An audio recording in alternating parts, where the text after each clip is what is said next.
Updates చూద్దాం. AP ముఖ్యమంత్రి నారా చంద్రబాబు నాయుడు ఢిల్లీ పర్యటన అత్యంత బిజీగా సాగుతుంది.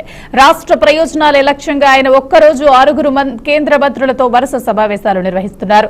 విభజన హామీలు, పెండింగ్ నిధులు మరియు కొత్త మౌలిక సదుపాయాల ప్రాజెక్టులపై కేంద్రంతో ఆయన జరుపుతున్న చర్చలు కీలక దశకు చేరుకున్నాయి. ఢిల్లీలో వరుసగా కేంద్ర మంత్రులతో భేటీ అవుతూ ఏపీకి రావాల్సిన నిధులు, ప్రాజెక్టుపై వినతులు సమర్పిస్తున్నారు. ఈ పర్యటనలో ఆయన వెంట ఆర్థిక మంత్రి వయ్యావుల కేశవ్, జలవనరుల మంత్రి నిమ్మల రామానాయుడు, కేంద్ర మంత్రి పెమ్మసాని చంద్రశేఖర్ తదితరులు ఉన్నారు.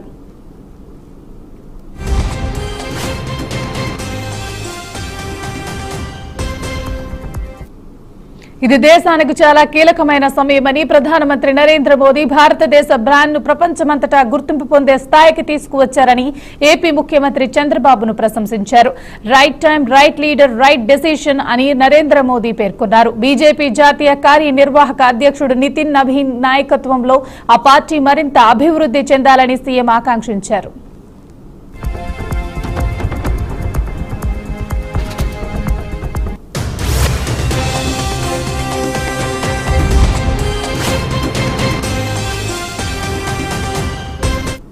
AP deputy CM Pawan Kalyan తమ పార్టీ ఎమ్మెల్యేలతో 1-to-1 సమావేశాలు నిర్వహిస్తున్నారు. ఈ సమావేశంలో భాగంగా 9 మంది ఎమ్మెల్యేలతో వ్యక్తిగతంగా చర్చలు జరిపారు. ప్రతి నియోజకవర్గంలో ఇప్పటి వరకు చేపట్టిన అభివృద్ధి కార్యక్రమాలు, అమలు అవుతున్న సంక్షేమ పథకాలు, కొనసాగుతున్న ప్రాజెక్టుల వివరాలపై పవన్ కళ్యాణ్ సమీక్షించారు. అలాగే నియోజకవర్గాల్లో ఎదురవుతున్న సమస్యలు, ప్రజల నుంచి వస్తున్న ఫిర్యాదులు, వాటి పరిష్కార మార్గాలపై ఎమ్మెల్యేలతో సుదీర్ఘంగా చర్చించారు.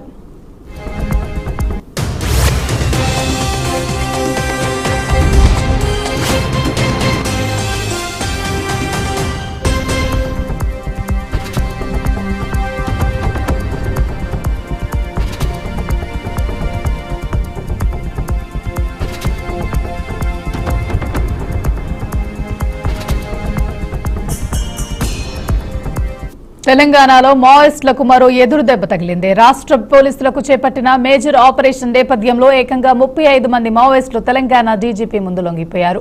ఇందులో అత్యంత కీలక నాయకత్వం, హిడ్మా బెటాలియన్ కు చెందిన కమాండర్లు ఉన్నట్లు డీజీపీ శివధర్ రెడ్డి తెలిపారు. లొంగిపోయిన మావోయిస్టుల వివరాలను వెల్లడించారు. ఇందులో మొగ్గు చూపిన రాష్ట్ర నాయకులతో పాటు ఛత్తీస్గఢ్ నాయకులు ఉన్నారు. ప్రభుత్వం నుంచి అందాల్సిన అన్ని సాయాలు లొంగిపోయిన మావోయిస్టులకు అందించే బాధ్యత తమదని చెప్పారు.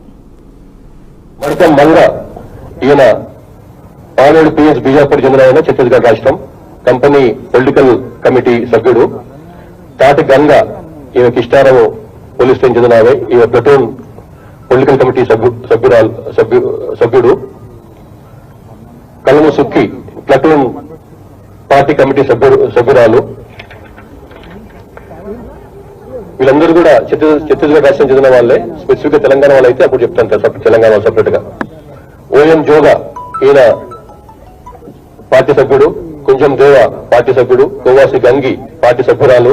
పూనం జ్యోతి పార్టీ సభ్యురాలు. మడకం జోగి, మడకం సోని, దొడ్డి రామే, పర్సం సుమ్మాడి వీళ్ళంతా కూడా పిఎల్జీ బెటాలియన్ సభ్యులు. తర్వాత కొమరం భీం ఆసిఫాబాద్ మంచిర్యాల డివిజనల్ కమిటీ ఒకటి ఉంది. అది జిల్లా కమిటీ స్థాయి ఉన్నటువంటి కమిటీ. అది దానికి చెందినటువంటి 2 సభ్యులు లొంగిపోయినారు. ఇందులో Erragolla Ravi, alias Santosh, alias Prashant, alias Praveen, alias Mahesh. ఈయన తెలంగాణ రాష్ట్రం కామారెడ్డి జిల్లా ఆరేపల్లి గ్రామం. ఈయన లాస్ట్ 24 years నుంచి అండర్ గ్రౌండ్ ఉన్నాడు. ఈయన కూడా డివిజనల్ కమిటీ మెంబరే కాకుండా కామారెడ్డి, కొమరం భీం, మంచిర్యాల డివిజనల్ కమిటీ కార్యదర్శి కూడా. చాలా ఇంపార్టెంట్ పొజిషన్ అయింది పార్టీలో. తర్వాత సరే కొన్ని చెప్తున్న దానికి చేస్తున్న దానికి కూడా కొంత తేడా ఉంది. మాకు నాయకత్వం మాకు వద్దని చెప్పి నాయకత్వమే పోయి సరెండర్ అవుతున్నది. అటువంటిప్పుడు మేము ఎందుకు ఉండాలి ఇందులో అన్నది ఒక ఆలోచన వాళ్లకు. ఇవన్నీ కారణాల వల్ల వీళ్ళు బయటకు వచ్చి ప్రభుత్వం ముందు లొంగిపోవాలనే ఉద్దేశంతో బయటకు వచ్చినారన్నమాట. వీళ్ళకి మేము స్వాగతం చెప్తున్నాం. వీళ్లకు ప్రభుత్వ పరంగా ఇచ్చేటువంటి ఏదైతే సహకారం ఉందో, మనం తెలంగాణ ప్రభుత్వం నిర్ణయించిన దాని ప్రకారం district committee oblique divisional committee మెంబర్లకు 5 లక్షల రూపాయలు రివార్డు, ఏరియా కమిటీ సభ్యులకు 4 లక్షల రూపాయల రివార్డు, పార్టీ సభ్యులకు 1 లక్ష రూపాయల రివార్డు నగదు ఆల్రెడీ ఇంతకుముందే మనం ప్రకటించడం కాబట్టి ఆ పరంగా వాళ్ళకు అది అప్పచెప్తాం. ఇట్లా కాకుండా మన ప్రభుత్వ పరంగానే కాకుండా కేంద్ర హోం మినిస్ట్రీ ఎంహెచ్ఏ ఇచ్చినటువంటి మార్గదర్శకాలకు అనుగుణంగా వాళ్లకు ఆయుధంతో లొంగిపోతే వాళ్ళకు కూడా కొంత సపరేట్ గా నగదు బహుమతుంది. ఆయుధాలతో లొంగిపోతే అది ఎల్ఎంజీతో లొంగిపోతే 5 లక్షల రూపాయలు, AK-47 తీసుకొచ్చి లొంగిపోతే 4 లక్షల రూపాయలు, ఇన్సాస్ గానీ SLR గానీ తీసుకొస్తే 2 lakh రూపీస్, 302 రైఫిల్తో వస్తే 1 లక్ష రూపాయలు, UBGL అటాచ్మెంట్ తో వస్తే 40,000 రూపాయలు, 12 బోర్ తర్వాత 12 బోర్ గానీ సింగిల్ షాట్ గానీ వస్తే 30,000 రూపాయలు. ఈ విధంగా జనం గడ్డి పెట్టినా జగన్ కి ఇంకా బుద్ధి రాలేదని మంత్రి కొల్లు రవీంద్ర ధ్వజమెత్తారు. రాష్ట్రంలో అభివృద్ధిని అడ్డుకోవటమే లక్ష్యంగా నడుచుకుంటే జగన్ ని ప్రజలు తరిమి తరిమి కొడతారు అని అన్నారు.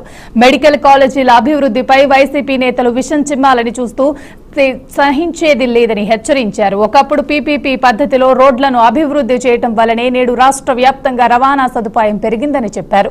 పరిశ్రమలు వచ్చాయని, ఉద్యోగ ఉపాధి అవకాశాలు పెరిగాయని, నాడు తీసుకున్న సంస్కరణల కారణంగానే ఇంత స్థాయిలో అభివృద్ధి జరిగిందన్నారు. తర్వాత వచ్చిన పాలకులు అభివృద్ధిని కొనసాగించారని గుర్తు చేశారు.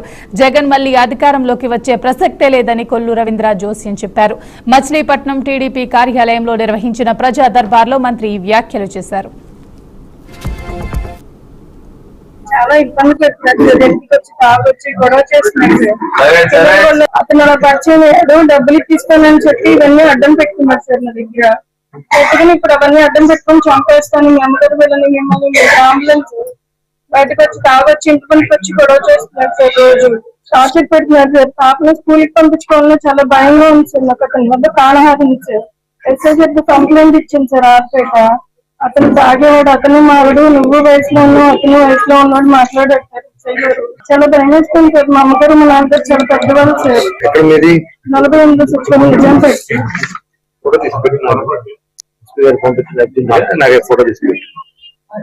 చాలా భయంగా ఉంది సార్. దానివల్ల పాపని school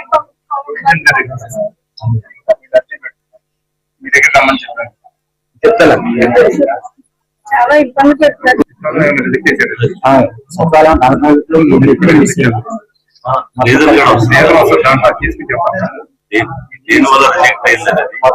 licence లేదంటగా, driving without licence అన్నారు.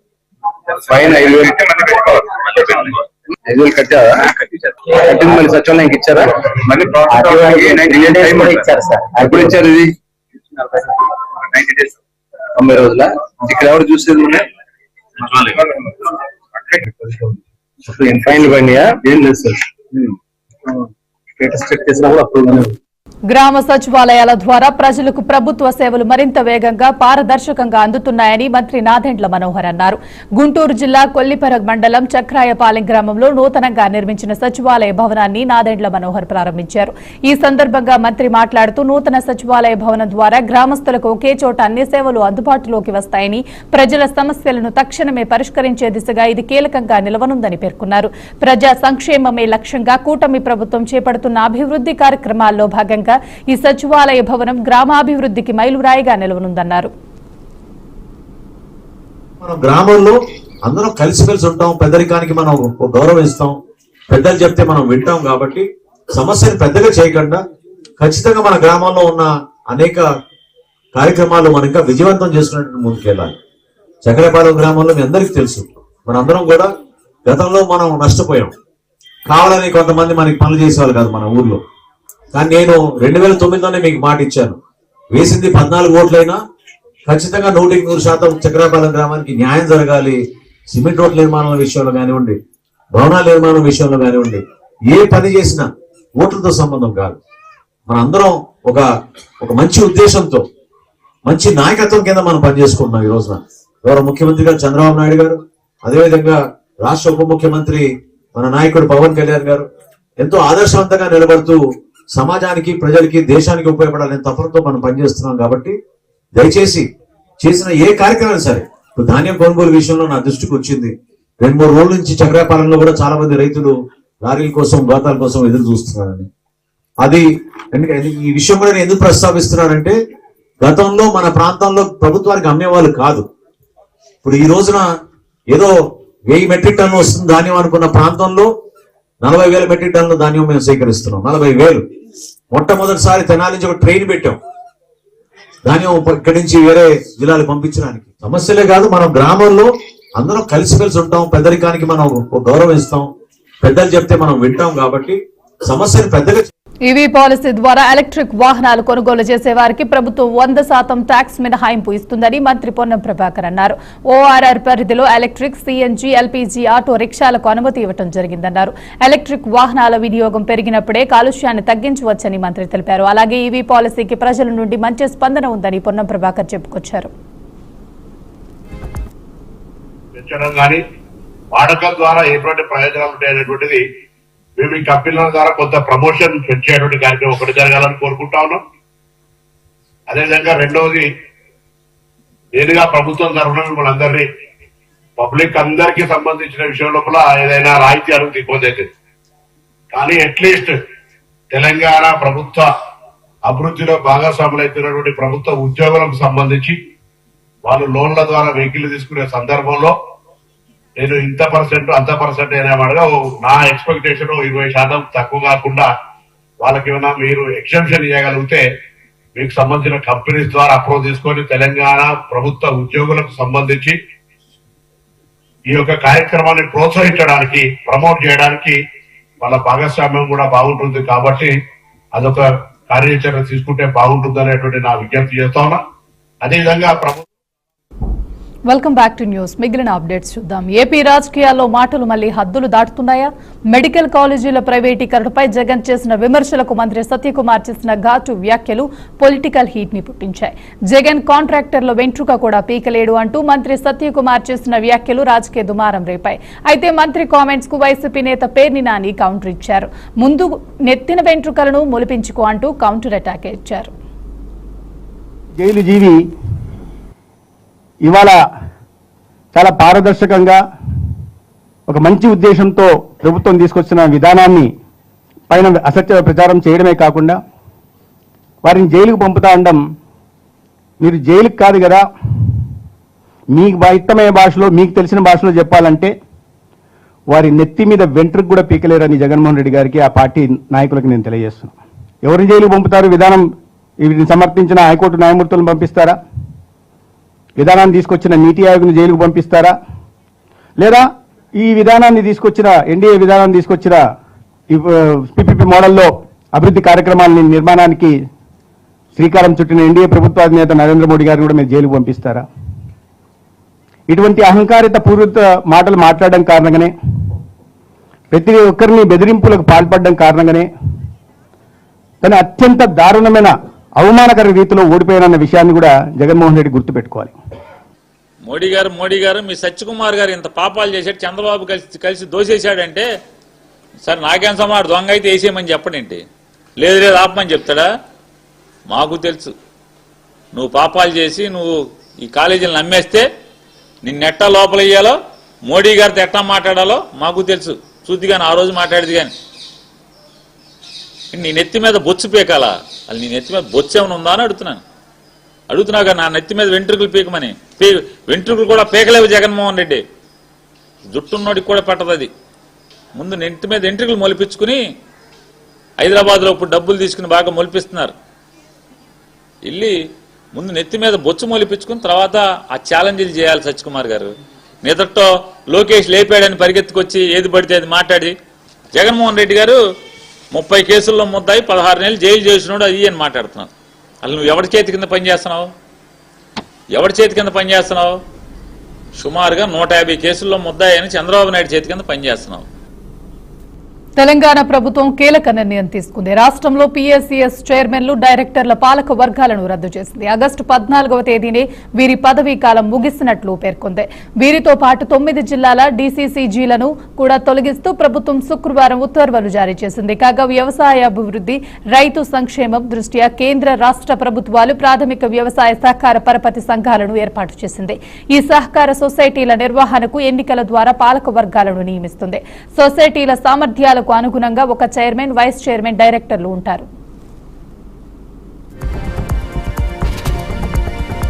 మంత్రి పదవిపై ఎమ్మెల్యే కోమటిరెడ్డి రాజగోపాల్ రెడ్డి మరోసారి కీలక వ్యాఖ్యలు చేశారు.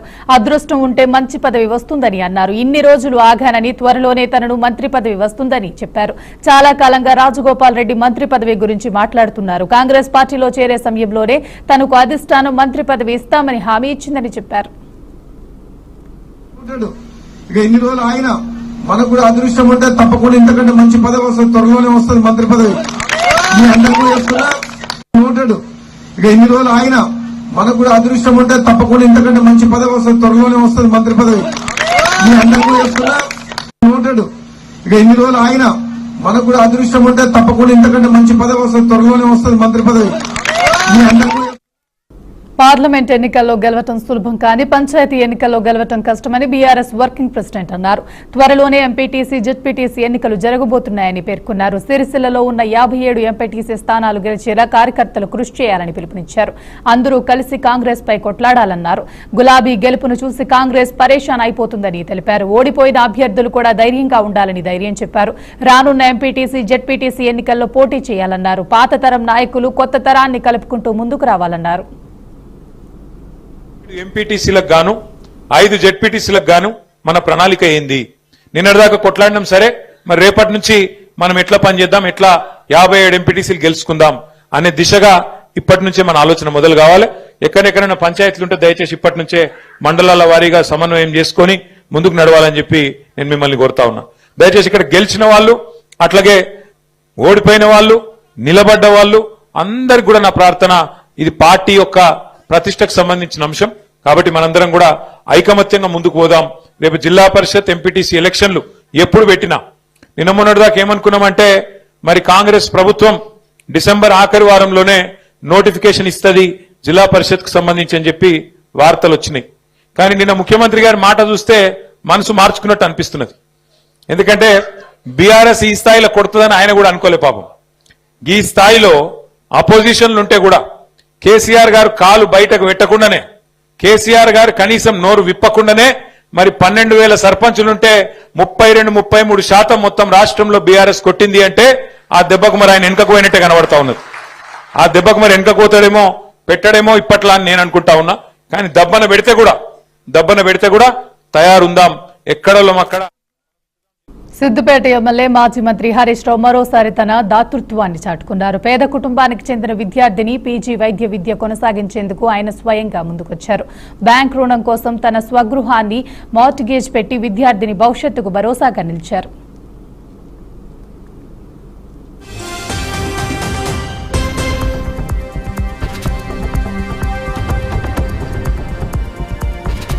సిద్దిపేటకు చెందిన మమత అనే విద్యార్థినికి పీజీ మెడికల్ ఎంట్రన్స్ లో సీట్ వచ్చింది. అయితే కళాశాల యాజమాన్యం ఏటా 7,50,000 ట్యూషన్ ఫీజు చెల్లించాలని స్పష్టం చేసింది. ఆర్థిక ఇబ్బందులతో ఉన్న కుటుంబం బ్యాంకును ఆశ్రయించగా ఆస్తిని తనఖా పెడితేనే రుణం మంజూరు చేస్తామని బ్యాంక్ సిబ్బంది తెలిపారు. ఈ విషయం తెలుసుకున్న విద్యార్థిని మమత ఆమె తండ్రి రామచంద్రన్ సిద్దిపేట ఎమ్మెల్యే హరీష్ రావును కలిశారు. స్పందించిన హరీష్ రావు సిద్దిపేటలోని తన స్వగృహాన్ని బ్యాంకులో తనఖా పెట్టి 20 లక్షల ఎడ్యుకేషన్ లోన్ మంజూరు చేయించారు. అంతేకాకుండా హాస్టల్ ఫీజు కోసం అదనంగా ₹1,00,000 ఆర్థిక సహాయం అందించారు. పేద విద్యార్థుల చదువుకు అండగా నిలుస్తూ మరోసారి మానవత్వానికి ప్రతీకగా నిలిచారు హరీష్ రావు.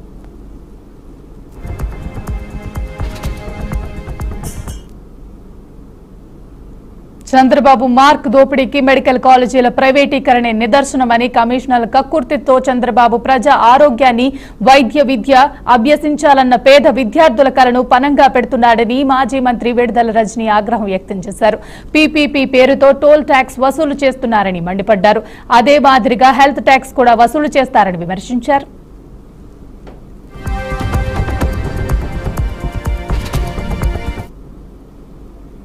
కాబట్టి ఈ పీపీపీలో ఆయన అంటా ఉన్నారు కదా, ఈ పీపీపీలో రోడ్లు వేయడం లేదా, గుంతలు పూడ్చడం లేదా అని చంద్రబాబు నాయుడు గారు మాట్లాడుతా ఉన్నారు. అవును, కరెక్టే, రోడ్లు వేస్తున్నారు, బానే ఉంది. మరి రోడ్లకు పీపీపీ పేరుతో అడ్డం పెట్టుకుని రోడ్లకి మరి ఈ టోల్ ట్యాక్స్ తీసుకుంటున్నారు కదా, ఆ టోల్ ట్యాక్స్ ఛార్జీలు అన్ని ప్రజల మీద ఎంత పడతా ఉన్నాయి? చాలా పెద్ద ఎత్తున లేజేస్తున్నారు కదా. ఏ విధంగా అయితే మరి పీపీపీలో రోడ్లు వేసి టోల్ ట్యాక్స్ పెద్ద ఎత్తున వసూలు చేసి చేస్తున్నారో, ఖచ్చితంగా ఇప్పుడు పీపీపీ అని చెప్పి దానికి ప్రైవేటైజేషన్ ఆఫ్ మెడికల్ కాలేజ్ అని చెప్పేసి హెల్త్ ట్యాక్స్ కూడా వసూలు చేస్తారు. ఐబొమ్మ పైరసీ వెబ్సైట్ సృష్టికర్త ఇమ్మడి రవి విచారణ కొనసాగుతుంది. మూడోసారి కస్టడీలోకి తీసుకున్న పోలీసులు కీలక సమాచారం రాబట్టారు అధికారులు. ఈసారి ఇద్దరి పేర్లను రవి బయటపెట్టాడు. ప్రహ్లాద్ కుమార్ అనే వ్యక్తితో రవికి ఉన్న సంబంధాలు గుర్తించారు. విశాఖపట్నానికి చెందిన ప్రసాద్ రవికి 10వ తరగతి నుంచే స్నేహితుడని దర్యాప్తులో తేలింది. ఇప్పటికే ప్రసాద్ ను విచారించిన పోలీసులు అతని వాంగ్మూలాన్ని నమోదు చేశారు. అయితే ప్రహ్లాద్ కుమార్ అనే వ్యక్తి ఆచూకీ మాత్రం ఇప్పటికీ అంతు చిక్కటం లేదు. ఈ ప్రహ్లాద్ ఎవరో తెలిస్తే ఐబొమ్మ నెట్వర్క్ లో ఉన్న మరిన్ని రహస్యాలు బయటకు వచ్చే అవకాశం ఉందని పోలీసులు భావిస్తున్నారు.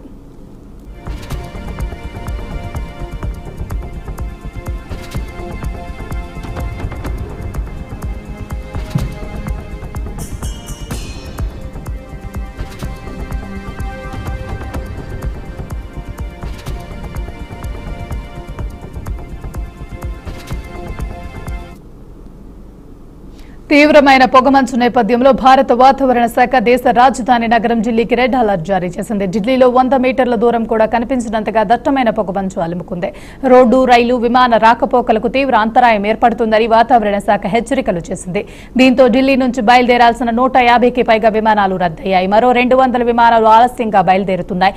అలాగే ఉత్తర భారత్లోని పంజాబ్, హర్యానా, ఢిల్లీ, ఉత్తరప్రదేశ్, మధ్యప్రదేశ్, బీహార్ రాష్ట్రాలకు కూడా పొగమంచు కమ్మేసిందని ఐఎండీ పేర్కొంది. తెల్లవారుజామున ఆగ్రా, బరేలీ, అమృత్సర్, అంబాలా, సఫ్దర్జంగ్ వంటి ప్రాంతాల్లో విజిబిలిటీ 0కి పడిపోయింది. వాయు కాలుష్యాన్ని నియంత్రించేందుకు ఢిల్లీ ప్రభుత్వం కఠిన చర్యలు అమలు చేస్తున్నప్పటికీ ఫలితాలు మాత్రం శూన్యంగా ఉంటున్నాయి.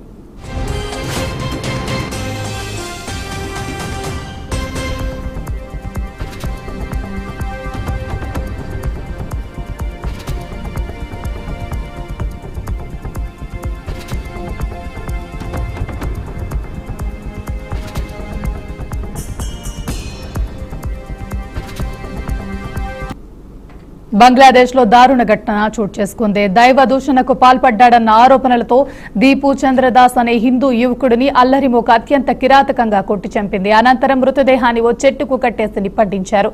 మైమన్ సింగ్ జిల్లాలో బలుకా ప్రాంతంలో జరిగిన ఈ అమానుష ఘటన జరిగింది. బలుకా ప్రాంతంలో నివాసం ఉంటున్న దీపు చంద్రదాస్ స్థానికంగా ఓ గార్మెంట్ ఫ్యాక్టరీలో పనిచేస్తున్నాడు. మహ్మద్ ప్రవక్తపై అతడు అనుచిత వ్యాఖ్యలు చేశాడనే ఆరోపణలు వ్యాపించాయి. దీంతో ఎలాంటి విచారణ చేపట్టకుండానే వందలాది మందితో కూడిన ముఖ అతన్ని చుట్టుముట్టి కర్రలతో దాడి చేసి హతమార్చింది. ఆ తర్వాత మృతదేహానికి నిప్పు పెట్టారు. మృతుడికి దీపు చంద్రదాస్ గా బలుకా పోలీసులు ధృవీకరించారు.